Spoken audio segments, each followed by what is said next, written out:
સદગુરુ દેવની જય. વક્રતુંડે મહાકાય સૂર્યકોટિ સમપ્રભ નિર્વિઘ્नं કુરુ મે દેવ સર્વકાર્યેષુ સર્વદા.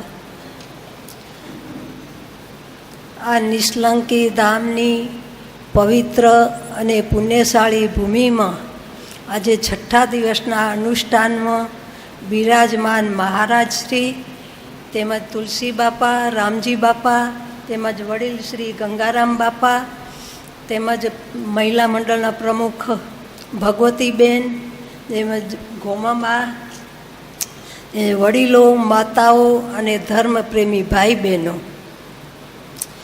આપણે હું પ્રાર્થના કરીશ. આપણે રોજ સવાર સાંજ પ્રાર્થના કરી, હે મારા ગુરુદેવ, હે મારા પ્રભુ, મારું જીવન, હે મારા પ્રભુ, મારું જીવન શું બના છે, દયા કરજો. હે મારા પ્રભુ, દયા કરજો. મારું મન, મારું ચિત્ત તમારા ચરણોમાં લાગ્યું રહે. હજી આ સંસારનો બોજો માથે ઉપાડી ક્યાં સુધી હું ભટક્યા કરીશ. મારું મન હવે તમારી યાત્રા કરવા માટે ઉર્ધગામી થઈ જાય એવો શુભ અવસર મને પ્રાપ્ત કરાવી દો મારા સ્વામી. હે મારા અંતરામી, મારા તરફ જરા કૃપા દ્રષ્ટિ કરો કે વરસી રહેલી આપની અમૃત વર્ષામાં હું પૂરો ભીંજાઈ જાઉં. મારો મન મોરલો એક આત્મદેવ સિવાય બીજા કોઈના પ્રત્યે ટંકો ન કરે. મને મોહ માયાથી અને મિત્રોથી બચાવો. મારું આયુષ વ્યર્થ વીતી જાય છે. કંઈક તો દયા કરો કે હવે હું આત્માના મહાસાગરમાં ડૂબકી લગાવું. હરિઓમ સોહમ સોહમ સોહમ સોહમ. મારું જીવન શા માટે? પરમાત્માની પ્રાપ્તિ માટે. એ હું કેમ ભૂલી જાઉં? અબ ભજન કરે એહી ભ્રાંતિ, સબ તજી ભજન કરે દિન રાતિ. અહમ દૂર કરજો, મૃત્યુને સુધારજો ને સદાય ઘરમાં સંપ રખાવજો, સદાય ઘરમાં આનંદ રખાવજો અને વિશ્વાસને શ્રદ્ધા રખાવજો. તો હવે એક દૃષ્ટાંત રામાયણમાં આવેલું કે એક ગરીબ માણસે તે દરિયા કિનારે ઉદાસ થઈને બેઠો હોય ને એવામાં ત્યાં વિભીક્ષણ આવેલા અને વિભીક્ષણ પૂછે છે કે કેમ ભાઈ આજ ઉદાસ થઈને તું બેઠો છે? તો એ માણસે કહ્યું, મારે દરિયો પાર કરીને પેલી બાજુ જવું છે. તો આ વિભીક્ષણે એક પાંદડામાં 2 અક્ષરનો મંત્ર લખી અને એના ધોતિયાના છેડે બાંધી દીધો અને પછી કીધું કે હવે તું તરવા માંડ. તો એ માણસને તરવા માંડ્યો. તરતો તરતો અડધે ગયો હશે તો એને વિચાર આવ્યો કે આમાં તે શું એને બાંધ્યું હશે વિભીક્ષણે, જરા જોઈ તો જોઉં. તે છોડીને જોયું તો મોય લખ્યું હતું રામ. ઓહ, આમાં તો રામ લખેલું હોય. એમ કહીને એને સામાન્ય લાગ્યું ને ત્યાં જ દરિયામાં ડૂબી ગયો. એવી જ રીતે આપણે પણ આપણા ગુરુએ મંત્ર આપ્યો હોય એને જો સામાન્ય માનશું તો એ માણસની જેમ આપણે પણ આ સંસાર સાગર અને મોહજાળમાં આપણે ફસાઈ જશું. અને પૂરી શ્રદ્ધાથી અને વિશ્વાસથી આપણે એ મંત્રનું જતન કરશું તો પછી એનું રટણ કરશું, એનું શ્રવણ કરશું ને પૂરી વિશ્વાસ હશે તો પછી આપણે ગમે તેમ હોય પણ આપણો કોઈ વાળ વોંકો કરી નહીં શકે. એટલી એ મંત્રની તાકાત છે. તો આપણે પૂરા શ્રદ્ધાથી અને વિશ્વાસથી ગુરુ મંત્રનું સ્મરણ કરીએ, રટણ કરીએ, એના જપ કરીએ. અહીંયા અમને વતન છોડીને આવવું પડ્યું હતું. એક વખત માટે અમને બહુ દુઃખ લાગ્યું પણ હવે અમને આનંદ છે, મોજ છે. તમારા આખી સમાજના અમારા ઉપર 4 હાથ છે. બીજું હવે હું નારી વિશે વાત કરીશ. નારી હોવાની નાતે હું નારી વિશે થોડીક વાત કરીશ. તો આપણે ઘરને સરગ બનાવવું હોય તો શું કરવું પડે? તો જે ઘરમાં હરિના ગુણગાનની ગંગોત્રી વહેતી હોય, સત્સંગની સરવાણી સરતી હોય અને હરિરસની હેલી જામતી હોય તો નક્કી માનજો કે આપણા ઉપર ઈશ્વરનો અનુગ્રહ છે, માલિકની મહેરબાની છે અને પ્રભુની પ્રસન્નતા છે. જે ઘરમાં માત પિતાને, બેન દીકરીને અને સાધુ સંતોને સ્નેહભર્યું સ્વાગત થતું હોય અને ઉષ્માભર્યો આવકારો અપાતો હોય એનું નામ જ ઘર. ઘર ગમે તેવા ફર્નિચર કે ડેકોરેશનથી શણગારેલું હોય પણ સાચી શોભા તો સહનશીલતા જ છે. જે ઘરમાં દરેક સભ્યને અસંતોષ ન થાય એવો વહીવટ ચલાવવો એ વિશાળ રાજ્યનો વહીવટ ચલાવવો સમૂહ છે. જે ઘરમાં સત્ય, સેવા અને વિનયનો ત્રિવેણીનો સંગમ વધે છે ત્યાં સદા સરગ વસે છે. એ પછી ઘર ઘર નથી પણ એક પૃથ્વી ઉપરનું સરગ છે. તો ઉપર ઘર તો છે કે નથી આપણને ખબર નથી, પણ આપણે સરગની પ્રાપ્તિ હમણાં આપણે અહીંયા નિષ્કલંકી ધામમાં પણ થઈ રહી છે. વાહ વાહ વાહ. કારણ કે આ પરમાત્મા સ્વરૂપમાં આ સંતો બેઠા છે ને દેવો સમાન આપણા આ વડીલો બેઠા છે, દેવી સમાન આપણી આ માતાઓ બેઠી છે અને ભાઈઓને દીકરા અને દીકરીઓ આપણી સેવામાં દૂધ પાણી માગી તે દૂધ હાજર કરે છે. તો આનાથી માથે બીજું કયું સરગ હોય? તો હવે આપણે ઘરને મંદિર બનાવવું તો શું કરવું પડે? અને આપણે મંદિરમાં જઈને કેવો આનંદ થાય એવો જ આનંદ આપણી ઘરની અંદર થાય એવું વાતાવરણ આપણે ઊભું કરીએ. તો સંપ એ ઘરનો મોભ છે, આજ્ઞા એ ઘરનો પાયો છે, સેવા એ ઘરનું શણગાર છે, કરકસર એ ઘરની કમાણી છે, સફાઈ એ ઘરની સુંદરતા છે, નિસ્વાર્થ એ ઘરના નીર છે, સંતોષ એ ઘરનું ભોજન છે, શાંતિ એ ઘરનું સુખ છે, દાન એ ઘરનો દીવડો છે, પ્રેમ ઘર એક મંદિરનો કળશ છે અને ધર્મ એ કળશની ધજા છે. દેવોને પણ દુર્લભ આ ઘરને સરગ બનાવવું કે સરગ સમાન ઘરને નરક બનાવવું એ નારીને વારસામાં મળેલા સંસ્કારો છે. ઘરને સરગ બનાવવા માટેની સામગ્રી પ્રેમ, સેવા, સત્ય, વિનય અને વિવેક છે. નારી જો આટલું સમજે તો પછી સુખ શોધવા ક્યાંય જવું નહીં પડે. ઘરની શોભા બંગલા, મોટર, ફ્રીજ, ટીવી કે ડાઇનિંગ ટેબલ જેવા રાચરચીલું નહીં, પરંતુ એક સંસ્કારી નારી હોય છે. નારી ઘર કાર્ય એવી રીતે કરતી હોય છે કે કોઈ જાણી ન શકે કે આ ઘરમાં કામ ક્યારે થઈ જાય છે. ભણેલી અને સંસ્કારી નારી ઘર એક મંદિર બનાવે છે. અને કહેવાય છે કે પુરુષની જીવન દોરી પણ નારી લંબાવી શકે છે. ખોટા ઉપાધિ, ટેન્શનો, ચિંતા અને ખાસ કરીને ઘરમાં ક્લેશ કે કજિયો ન હોય તો કુદરતી રીતે જ આયુષ્ય જળવાઈ રહે છે. નારી પાસે જન્મસિદ્ધ સેવાનો અધિકાર છે. પરિવારમાં નાના મોટા બધા જ પ્રત્યે સુખ સુવિધા અને સમય સાચવવાની વિરાટ ભાવના હોય અને આંખને ઈશારે કામ કરવાની બુદ્ધિમતા હોય તો વડીલોના આશીર્વાદના અમીજણ સદા વહેતા રહે છે અને સુખના કમળ સદા બહાર ખીલે છે. સંસ્કારી નારી સત્ય, સેવા અને વિનયના ત્રિવેણીના તટ પર ઘર એક મંદિરનું નિર્માણ કરે છે. તેના ઘરમાં વડીલો કદી અનાદર પામતા નથી, બાળકો અડધા ભૂખ્યા રહી રડતા નથી. ઘર એક મંદિર બનાવવામાં આરામ તેમજ સંકુચિત વૃત્તિનો ત્યાગ કરવો પડે છે. એ થોડા જ ત્યાગમાં મહાન લાભ સમાયેલો છે. યાદ રાખો કે માત પિતાના આશીર્વાદ પાસે, બેન દીકરીના આશીર્વાદ પાસે અને સાધુ સંતોના આશીર્વાદ પાસે વિશ્વના ખજાના જેટલું ધન પણ તુચ્છ છે. તો ભણેલી અને સંસ્કારી નારી જે ઘરમાં પગ મૂકે છે ત્યાં ઘર એક મંદિર બની જાય છે. તો હવે ભારતની નારી વિશે કહ્યું છે. તો ભારતીય નારી એક ત્યાગનું પ્રતીક છે. નારી થકી જ નર નીપજ્યા છે અને નારી થકી જ નરનું મહત્ત્વ છે.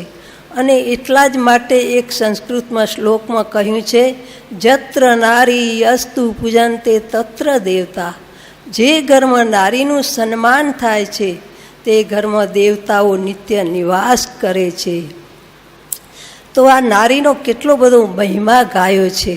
અને એક સાંખીમાં પણ કહ્યું છે, હે જનની જણ તો ભક્તજન દાતા કસૂર, નહીં તો રે જે વાંજણી અને મત ગુમાવીશનું. હે નારી તું નારાયણી જ અને નારી જ રતનની ખાણ, નારી થકી નરયો ધર્યા એવા ધ્રુવને પ્રહલાદ. તો આપણા દેશમાં દેવકીજી, કૌશલ્યા અને દેવકીજી જેવી જો નારી ના હોત તો રામ અને કૃષ્ણ ના હોત.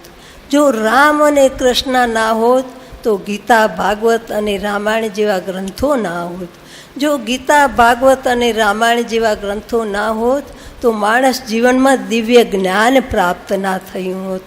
જો માણસ જીવનમાં દિવ્ય જ્ઞાન પ્રાપ્ત ના થયું હોત તો માણસ જીવનનું અધપતન થઈ જાત.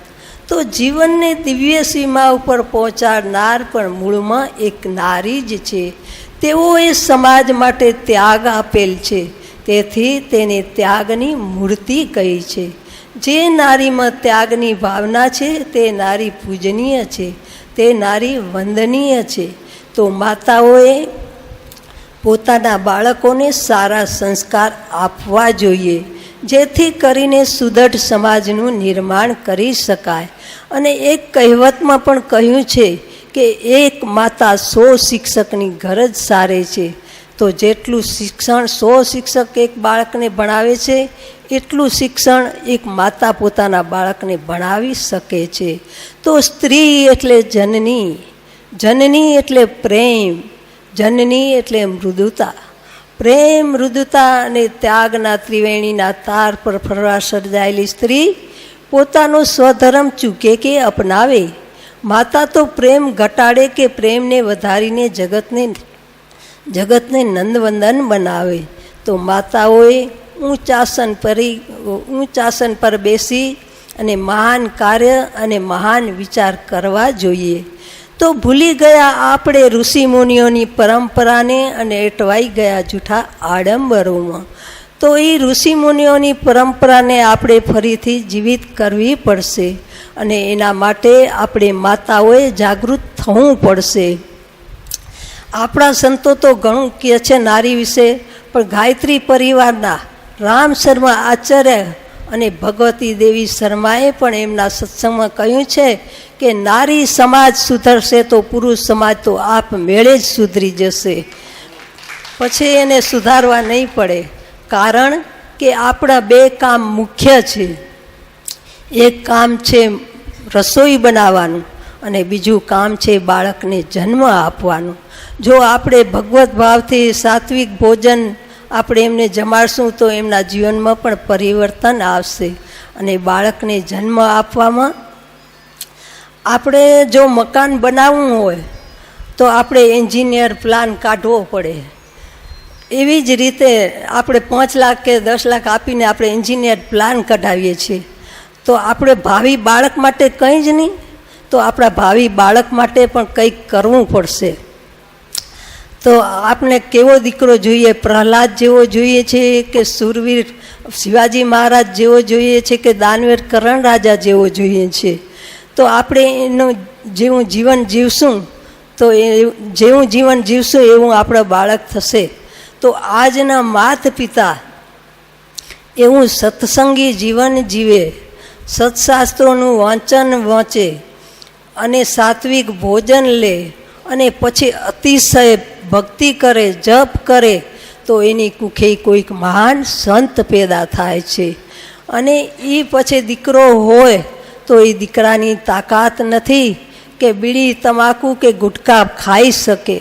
એ દીકરાની તાકાત નથી કે દારૂને અડ્ડે ઊભો રહી શકે, અને દીકરી હોય તો દીકરીની તાકાત નથી કે બ્યુટી પાર્લરને દરવાજે ઊભી રહી શકે.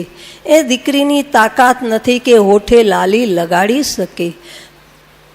તો લાલી મેરે લાલ કો જીત દેખું યુત લાલ, लाली देखन में चली मैं भी हो गई लाल. तो मीरा ने कौन सी लाली लगाई थी? गार्गी ने कौन सी लाली लगाई थी? सती मदालसा ने कौन सी लाली लगाई थी? એને તો સત્સંગની લાલી લગાવી હતી, એને તો હરિના નામની લાલી લગાવી હતી, અને સતી મદાલસા થઈ ગયા. એના 3 બાળકને એને આત્મજ્ઞાન ધવડાવતા આત્મજ્ઞાન કરાવી દીધું હતું. અને એના પુસ્તકમાં પણ લખ્યું છે કે મારા બાળક જો ફરી જન્મ લે તો હું માં ન કહેવાઉં. આવું એના પુસ્તકમાં લખેલું છે. તો આપણે પણ એના જીવનમાંથી પ્રેરણા લઈ તો ભૂલી ગયા આપણે સતીઓના તેજને અને અટવાઈ ગયા જૂઠા આડંબરોમાં. ભૂલી ગયા સતી અનસૂયાને કે બ્રહ્મા વિષ્ણુ અને મહેશ્વર જેવા દેવોને પણ નાના બાળક બનાવી દીધા હતા. ભૂલી ગયા સતી સાંડીલીને કે ઉગતા સૂરજને પણ રોકી દીધો હતો. ભૂલી ગયા સતી સાવિત્રીને કે પોતાના પતિને યમના પાસેથી પણ છોડાવી લાવી હતી. આ હતું પતિવ્રતા ધર્મનું તપ. તો આપણે પણ એના જીવનમાંથી પ્રેરણા લઈ ને આપણું જીવન પ્રકાશમય બનાવી એવી પ્રભુ પાસે પ્રાર્થના. ક્યાંક બોલવામાં ભૂલચૂક થયો તો ક્ષમા યાચના. માતા આપણે એમના સત્સંગમાં ગર્ભથી જ બાળકોને સારા સંસ્કાર આપજો. ગર્ભના સંસ્કારોની એક વાત કરું તમને. અમારો નાસિકમાં સત્સંગ સમારોહ હતો અને એક મરાઠી મહિલા મહારાષ્ટ્રીયન સત્સંગ પૂરો થયો એટલે એ હિન્દીમાં કહેતી હતી, હું તમને ગુજરાતીમાં કહું. મને કે સ્વામીજી હમેરે ઘર પે ચલીએ ને. મેં કીધું આપણે ઘેર શું કામ છે? સ્વામીજી આપના પુનિત પગલાંથી અમારું ઘર પાવન થશે અને મારો 11 વર્ષનો બાબો છે એને આશીર્વાદ દેવા પધારો. મેં કીધું માતાજી શાના આશીર્વાદ લેવા છે? સ્વામીજી હું તમને શું કહું, મારો 11 વર્ષનો બાબો અત્યારથી જ એનું વાણી ને વર્તન ને વિવેક એટલો બધો ખરાબ છે સ્વામીજી.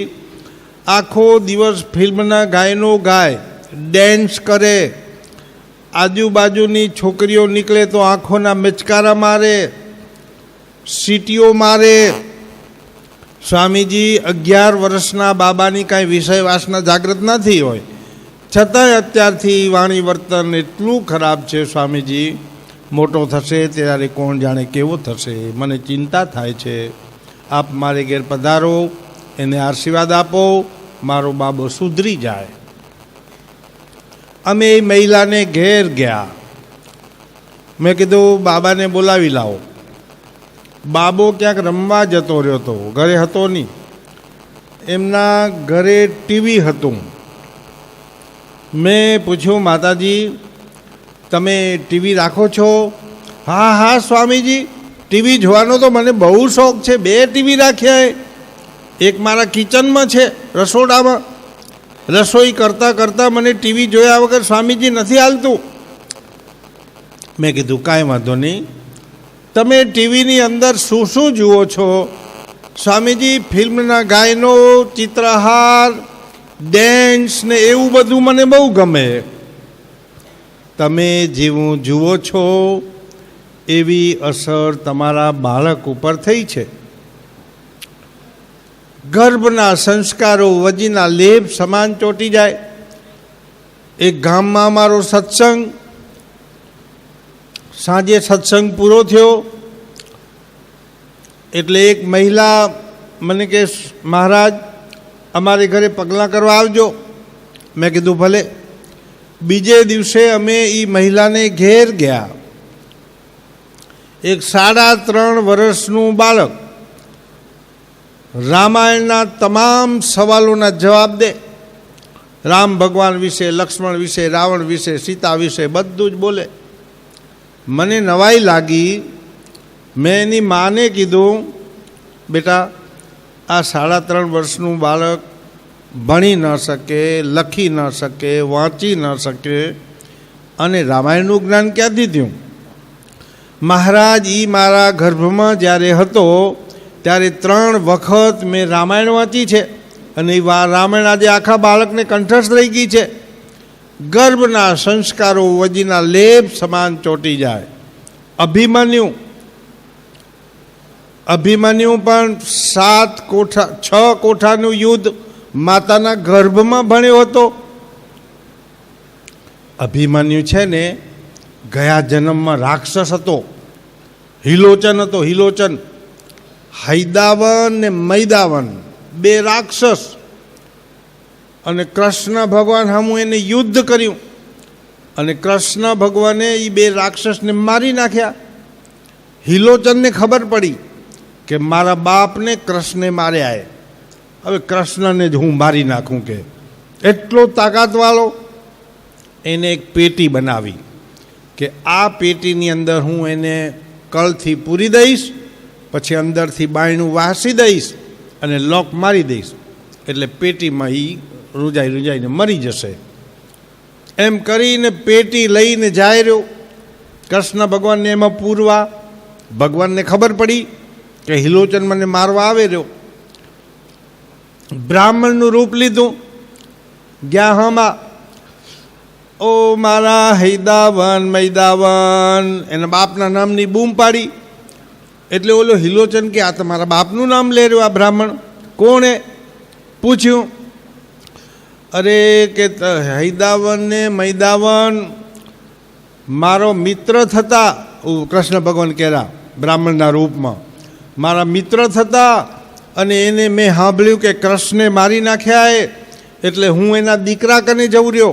એના દીકરાને કહેવા જવું રહ્યો કે તું વેર લે, કૃષ્ણને મારતું, તારા બાપનું વેર લે. કે ઓલો હિલોચન કે આ હું જ એનો દીકરો આવું અને કૃષ્ણને મારવા જ જવું રહ્યો. કે અચ્છા, કેવી રીતે મારીશ? કૃષ્ણ તો બહુ કપટી એ, ધ્યાન રાખજે, તને છેતરી જશે. ના ના, આ ફેરે છેતરાવું જ નહીં ને. જુઓ આ પેટી બનાવીએ, આ પેટીમાં એને પૂરી દઈશ, પછી આ લોક મારી દઈશ, મારી ગુંગળાઈને મરી જશે. કૃષ્ણ ભગવાને મોઢું બગાડ્યું. અરે કેમ આમ મોઢું કૃષ્ણ આમાં માસે ખરો? હા, એ ખબર નહીં હો આ પેટીમાં માસે કે કેમ. એ કેના જેવું હોય? તો કે મેં જોયું હોય કૃષ્ણને કે અસલ તારા જેવું શરીર એનું. તું જો આમાં માઈ જઈશ તો કૃષ્ણ આમાં માઈ જશે. તું પેલું ઘરી જો, અખતરો કરી જો. ઓલ્યો હે તે અંદર ઘર્યો ને ભગવાને તાળું મારી દીધું બારેથી. એ કે હું જ કૃષ્ણ કપટી છું ને તને કે મારવા આવ્યો તો. અરે એમ છેતરીને મને માર્યો. એક વખત બાયણું ખોલ, પછી હામ આપણે યુદ્ધ કરીએ, ખબર પડે કોણ જીતે રહ્યું. કે હવે કે ના ખોલું બાયણું. અંદરથી લત મારીને કેટલાય જોજન પેટી ઊંચી ઉછળી. પછી કૃષ્ણ ભગવાન ઉપર બેઠા, બીજી લત મારી તોય ઉછળી. પછી 14 બ્રહ્માંડનો માથે ભાર મૂક્યો. ત્યાં પછી એનો જીવ ગુંગળાઈને મરી ગયો. પછી એ પેટી લઈ ખભે અને સુભદ્રાને ત્યાં ગયા. અર્જુનને ઘરેથી સુભદ્રા, કૃષ્ણ ભગવાનની બોન, સુભદ્રાને ત્યાં ગયા. બેન, આ પેટી સહેજ રાખજો અને જુઓ ખોલજોમાં હો, ખોલશો તો પસ્તાશો, આ પેટી ખોલતા નહીં. કે તે પછી સુભદ્રા એમ કરીને ભગવાન જતા રહ્યા. આ જો ના કીધું હોત તે તો ના ખોલત, પણ કીધું કે ખોલજોમાં હોય એટલે એને એમ જાય એકદમ. તમે કોઈક દિવાલ હોય ને, દિવાલ ઉપર તમે આમ રોડ ઉપર રોડ હોય ને, રોડની આવી દિવાલ હોય, માણસો, હજારો માણસો એ અવર જવર કરતા હોય રોડ ઉપર, અને દિવાલ ઉપર એમ લખ્યું હોય કે આના દિવાલની ઉપર ચડીને અપાય કોઈએ જોવું નહીં, એમ જો લખ્યું હોય ને તો બધા એમાં જુએ, નકો કોઈ ના જુએ. પણ જો લખ્યું હોય તો બધા ઠેકી ઠેકીને જુએ અંદર શું હશે, અંદર શું હશે. ભગવાન કહી ગયા હતા એટલે આમાં શું હશે આ પેટીમાં. સુભદ્રાને પેટમાં ગર્ભ હતો અને પેટી ખોલી અને ઓલાનો જીવમાં ગુંગળાઈ રહ્યો હતો. પેટી એવી ફીટ હતી ને, જીવ બારે નહોતો નીકળ્યો હિલોચનનો, જીવ ગુંગળાઈ રહ્યો હતો. પેટી ખોલી અને સુભદ્રાને બગાસું આવ્યું અને ઓલો જીવ સુભદ્રાના પેટમાં જતો રહ્યો. રાક્ષસ હિલોચનનો જીવ. એ અભિમન્યુ જન્મતો જ નહોતો, 18 મહિના થાય તોય ના જન્મ્યો. અને સુભદ્રાને પેટમાં લત્તું મારે, એની ઊંઘ હરામ કરી નાખી સુભદ્રાની. કેટલા દી થાય એને ઊંઘ જ નહોતી આવતી. કૃષ્ણ ભગવાન આવ્યા, પૂછ્યું તો કે આ પેટમાં જે બાળક છે ની લત્તું મારેલું કેટલા મહિનાથી હું હૂતી જ નથી. કે મેં તમને તદી નહોતું કીધું પેટી ન ખોલતા? પેટી ખોલી એનું આ પરિણામ હે. કે તો હવે શું કરું? કે હવે જુઓ, તમને હું 7 કોઠાની વિદ્યા ભણાવું રહ્યો, તમે સાંભળો. કે 7 કોઠાની વિદ્યાનું વર્ણન કરું રહ્યો, તમે શાંતિથી સાંભળો. અંદર અભિમન્યુ હતો ને ગર્ભમાં, આ વિદ્યા ભણવા જેવી હો. પેટમાં શાંત થઈ ગયો, લત્તું મારતો હતો ને જે ઉછળ કુછળ થતો હતો ને, શાંત થઈ ગયો. અને કૃષ્ણ ભગવાને 7 વિદ્યાની કોઠાની વિદ્યા કહેવાની શરૂ કરી. 6 કોઠાની વિદ્યા કીધી એટલે આ સુભદ્રાને પછી ઊંઘ આવવા. મહિનાઓના ઉજાગરા હતા આ, અને હુવા નહોતા દીધા પેટમાં, એટલે પછી સુભદ્રાને ઊંઘ આવવા માંડી. એટલે કૃષ્ણ ભગવાન કહેરહ્યા કે હવે હું 6 કોઠાની વિદ્યા કીધી મેં, હાથમાં તમને ઊંઘ આવે રહી એટલે હવે હું બંધ કરું રહ્યો. તો અંદરથી ગર્ભ બોલ્યો અભિમન્યુ કે મામા 6 કોઠાની વિદ્યા હું ભણી ગયો. તો કે માના મળમૂત્રમાં રહીને શું કરવા ભણો રહ્યો? બારે નીકળ, તને ભણાવીશ. કે તો કે બારે આવું હું, પણ એક શરતે, આ 6 કોઠાની વિદ્યા હું ભણ્યો હોઉં એ ભૂલી ના જાઉં તો આવું. ભગવાન કે નહીં ભૂલી જા, મારું વરદાન. ભલે તે હવે કરો તૈયારી, હું જન્મું રહ્યો. અને એ પછી એની ડિલિવરી થઈ અને અભિમન્યુ જન્મ્યો. એટલે 6 કોઠાનું યુદ્ધ એ માના ગર્ભમાં શીખ્યો તો ત્યાં જઈ 7 કોઠા જઈ લડવાનો થયા તો 6 કોઠા એ જીતી ગયો અને 7મે કોઠે એનું મરણ થયું. એ વિદ્યા નહોતો ભણ્યો 7મા કોઠાની, એટલે એનું મરણ થયું. એટલે ગર્ભના જ જે સંસ્કારો છે એ વજીના લેપ સમાન ચોંટી જાય. બાળકોને નાનપણથી જ ગર્ભના સંસ્કારો આપજો. અમદાવાદની અંદર આજથી 14 વર્ષ પહેલાં અમારો સત્સંગ સમારોહ હતો. રવિવારનો દિવસ અમદાવાદનો એક પ્રસિદ્ધ ડૉક્ટર, આખા અમદાવાદમાં જેનું નામ ગુંજે એવો પ્રસિદ્ધ ડૉક્ટર સત્સંગમાં આવેલા. સત્સંગ પૂરો થયો એટલે મને કે મહારાજ, મને એક અડધો કલાકનો સમય આપો, મને તમારી જોડે ખાનગીમાં થોડી વાત કરવી છે, તમને એકલાને મારી વાત કહેવી છે. હું ક્યારે ને કયા સમયે તમને મળું, મને સમય આપો. મેં કીધું સાંજે 6 વાગે મારી જ્યાં બેઠક છે ત્યાં તમે આવજો મને મળવા. સાંજે 6 વાગે એ ડૉક્ટર મને મળવા આવ્યા. હું જે રૂમમાં હતો મારા ખોળામાં માથું મૂકીને ડૉક્ટર ધ્રુસકે રડવા લાગ્યા. એક બાળક રડે ને નાનકડું, એમ હૈયા ફાટ આ ડૉક્ટર રડે. 1-2 મિનિટ સુધી રડતા રહ્યા. મેં એને સાંત્વના આપી, સાહેબ 75 વર્ષની આ ડૉક્ટરની ઉંમર. મેં કીધું સાહેબ આટલી મોટી તમારી ઉંમર, અમદાવાદના પ્રસિદ્ધ ડૉક્ટર, અને તમે બાળકની જેમ રડો, તમને કાંઈ દુઃખ છે? જે હોય તમે મને કહો, આપણે એને સુલઝવાનો પ્રયત્ન કરશું. એ 75 વર્ષના પ્રસિદ્ધ ડૉક્ટર કહે છે, મહારાજ મારા દુઃખની તમને હું શું વાત કરું. મહારાજ મારા 4 દીકરા છે, 4 દીકરા ડૉક્ટરે. મારી 4 પુત્રવધુઓ છે, એ 4 ડૉક્ટરે.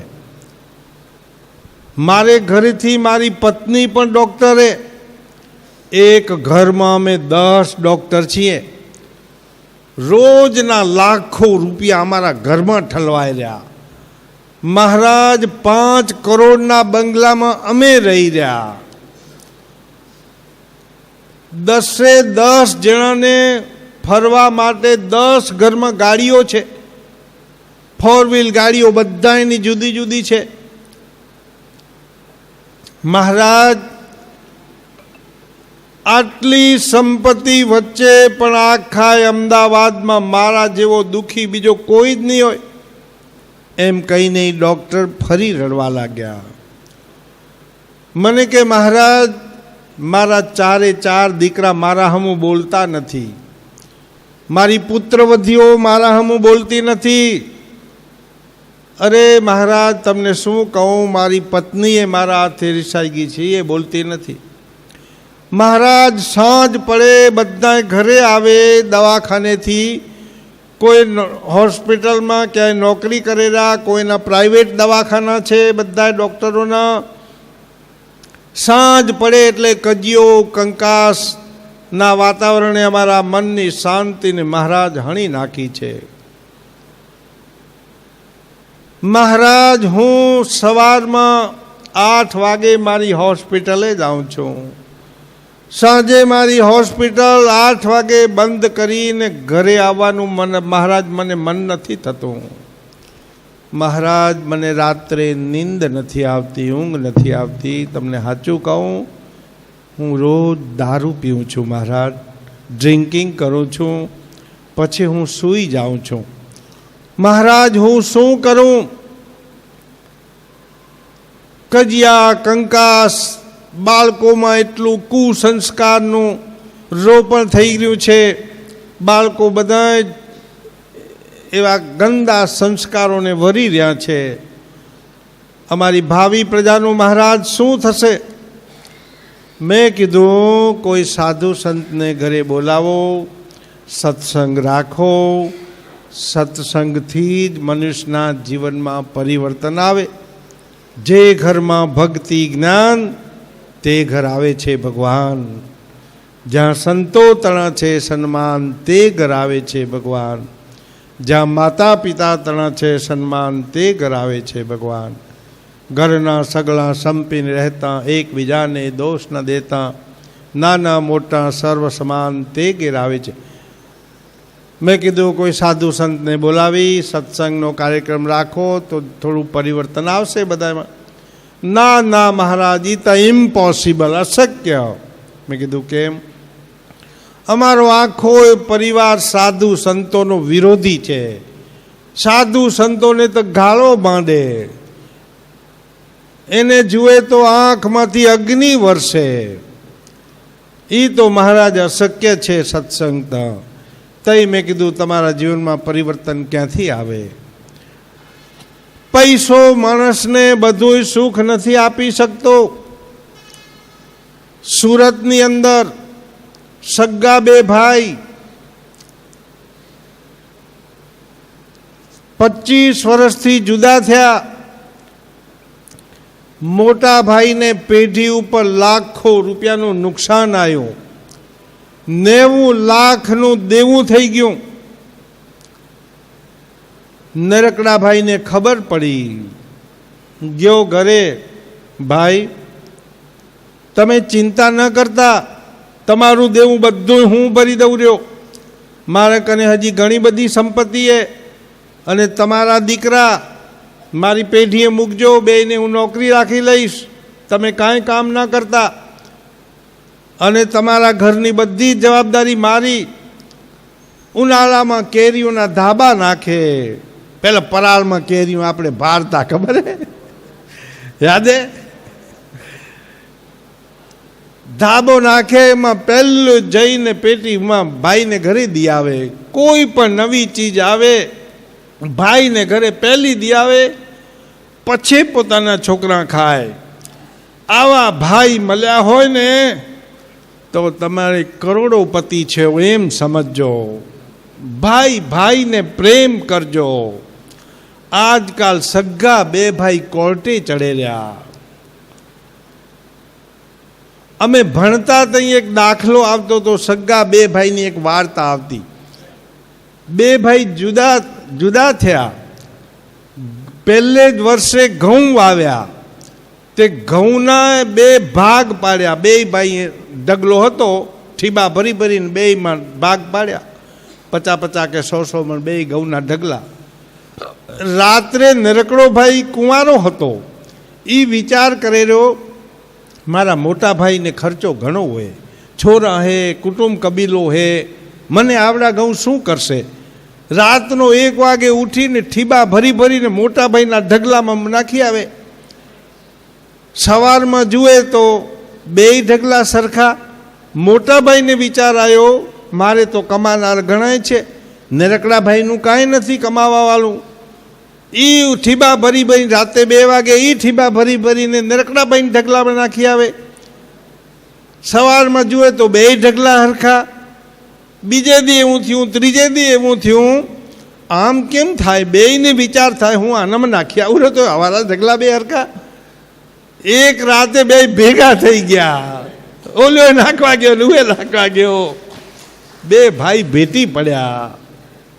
આવા ભાઈ હોય ને તો જીવનમાં ઘણી બધી સંપત્તિ કમાયા છો એમ સમજો. ગોંદિયા જિલ્લો, મધ્યપ્રદેશમાં ગોંદિયા જિલ્લો આવેલો છે.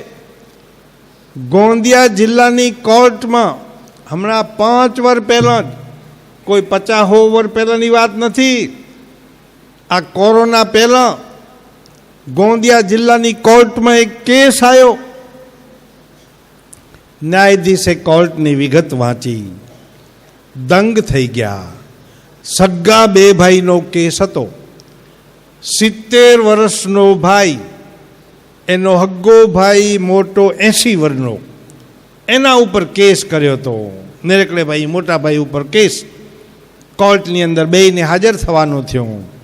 ન્યાયાધીશે કોર્ટની કેસની વિગતો વાંચી તો એમાં એવું લખ્યું હતું નરેકડે ભાઈએ કે આ મારા મોટા ભાઈની ઉંમર 80 વર્ષની છે.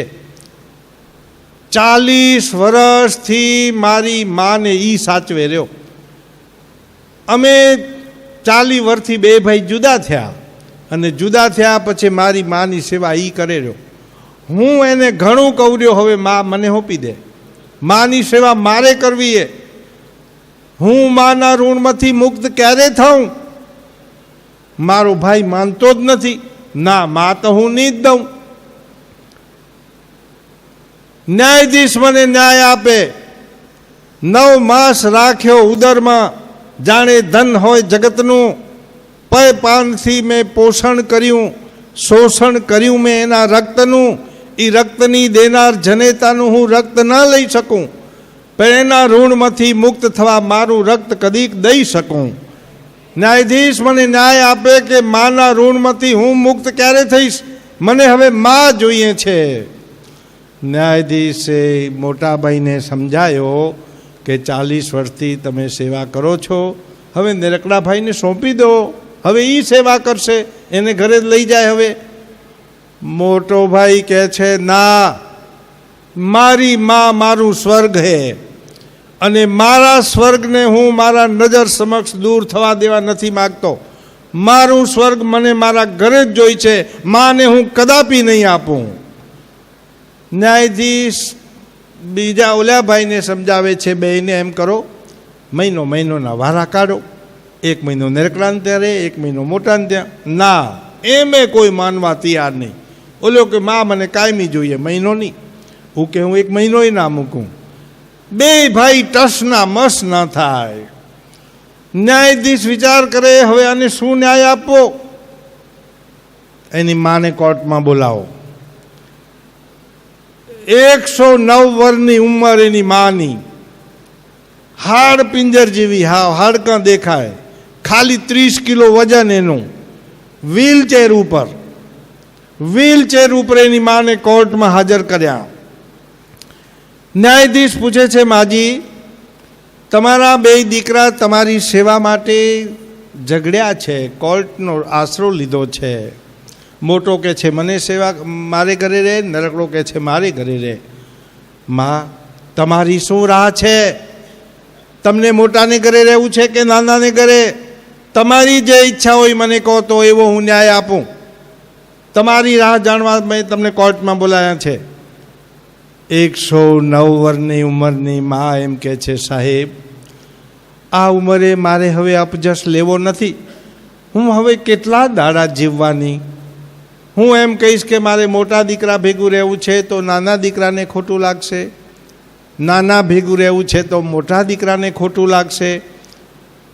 એટલે ભલે હું મોટા દીકરાને ત્યાં રહું છું, પણ મારો નાનો દીકરો ત્યાં રોજ ઘરે આવે છે અને રોજ મને નવડાવે, ધોવડાવે, કપડાં પહેરાવે, ખવડાવે, ત્યાં આવીને સેવા તો કરી જ જાય છે. તમે જે ન્યાય આપશો એ મને મંજૂર છે. ન્યાયાધીશે ન્યાય આપ્યો છે કે કોર્ટ એ રાહ ઉપર પહોંચી છે કે નાના ભાઈના વિચારો સાથે સંમત છે. આજથી એની માને નરકડા ભાઈને સોંપી દેવામાં આવે છે. જીવશે ત્યાં સુધી નાનો ભાઈ માની સેવા કરશે. જેવો જજમેન્ટ સાંભળ્યો મોટા ભાઈ 80 વર્ષનાએ જોરથી કોર્ટમાં રડવા લાગ્યો. આહા, મારું સ્વર્ગ હવે મારા હાથમાંથી જતું રહ્યું, મારું સ્વર્ગ મારા હાથમાંથી જતું રહ્યું. ન્યાયાધીશની આંખમાં, કોર્ટમાં રહેલા બધાની આંખમાં આંસુ આવી ગયા.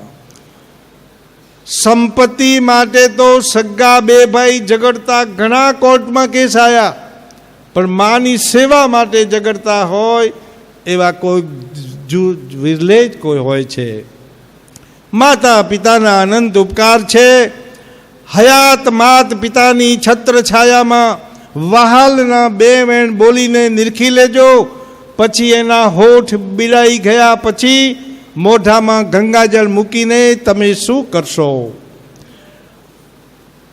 કાળની જ્યાં થાપટ પડશે, અંતરના આશીર્વાદ આપનાર માતા પિતાને આશીર્વાદ લઈ લેજો. હયાત નહીં હોય ત્યારે એની છબીને નમન કરીને તમે શું કરશો?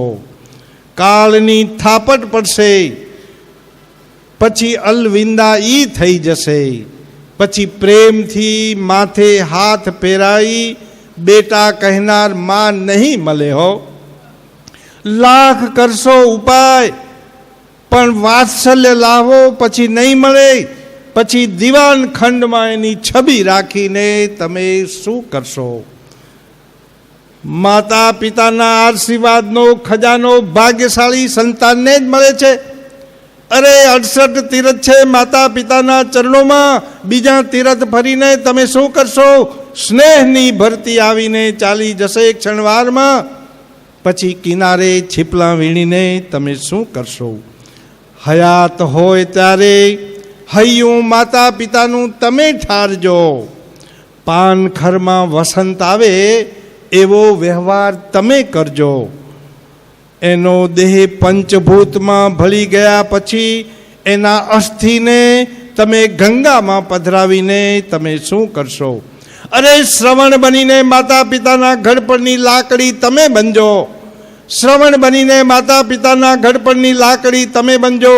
હાથ જાલીને હેતથી કદીક એને તીર્થોમાં લઈ જજો. હાથ જાલીને હેતથી કદીક મંદિરોમાં એને તેડી જજો. તમે નાના હતા 5 વર્ષના, તમારો હાથ જાલી સ્કૂલે મૂકવા તમને જતા હતા. એ રૌણમાંથી મુક્ત થવા તમે પણ કદીક દાદા દાદીનો કે માતા પિતાનો હાથ જાલી તીર્થોમાં કે મંદિરોમાં લઈ જજો. માતૃદેવો ભવઃ પિતૃદેવો ભવઃ ઈ સનાતન સત્ય છે. પછી અંત સમયે રામ નામ સત્ય છે એમ બોલીને તમે શું કરશો? અરે ધન ખર્ચતા મળશે બધું, પણ માતા પિતા તો મળશે નહીં. ગયો સમય નહીં આવે, પછી લાખો કમાઈને તમે શું કરશો? પ્રેમથી હાથ ફેરવીને બેટા કહેનાર માં નહીં મળે, પછી ઉછીનો પ્રેમ લઈને આંખે આંસુ વહાવીને તમે શું કરશો? માતા પિતાના અનંત ઉપકાર છે. શ્રવણનું નામ તમે સાંભળ્યું હશે. શ્રવણ કોઈક મંદિરમાં ગયો તો કે નહોતો ગયો મને ખબર નથી, એ માળા જપ કરતો કે કેમ ખબર નથી, એ યોગ સાધના કે ધ્યાન કરતો એ મને ખબર નથી, પણ એક મા બાપની એને સેવા કરી હતી અને ઇતિહાસના પાના ઉપર એનું નામ આજ અંકિત થઈ ગયું. એના માતા પિતા આંધળા હતા, અપંગ હતા. એના મા બાપે એને કીધું નહોતું કે બેટા અમને તું 68 તીર્થની યાત્રા કરવા લઈ આવ. એ ડોસલા ખૂણામાં બેઠા બેઠા બે વાતો કરતા હતા. ભગવાને આપણને આંખો આપી હોત અને હાથ પગ જો સારા આપ્યા હોત તો આપણે 68 તીર્થની યાત્રા કરવા જત. અને શ્રવણ સાંભળી ગયો. મારે મારા માતા પિતાની યાત્રા કરાવવી છે. સુથારને કે તું કાવડ બનાવ, મારા માતા પિતા બેસે એવી તું કાવડ બનાવ, ખભે ખણીને હું યાત્રા કરાવીશ. તૈયારી કરવા લાગ્યો. ગામ લોકો બધા હાંસી ઉડાવે રહ્યા, ગાંડો થઈ ગયો. એ મા બાપને 68 તીર્થની યાત્રા કરવા તેડી જાય રહ્યો. અરે તારા મા બાપ આંધળાએ, એ શું મંદિરમાં ભગવાનના દર્શન કરશે? મિત્રો, તે દી શ્રવણે શું જવાબ દીધો તો સાંભળજો. મારા મા બાપ આંધળા છે, હું સમજું છું, એ ભગવાનના દર્શન નહીં કરી શકે, પણ મારો ભગવાન તો આંધળો નથી ને, એ મારા મા બાપના દર્શન કરશે અને મારી યાત્રા સફળ થઈ જશે. શ્રવણ બનીને માતા પિતાના ઘડપણની લાકડી તમે બનજો. માતા પિતાના આપણી ઉપર અનંત ઉપકાર છે. 11 વાગી રહ્યા છે. આ તબક્કે હું મારી વાણીને વિરામ આપું છું.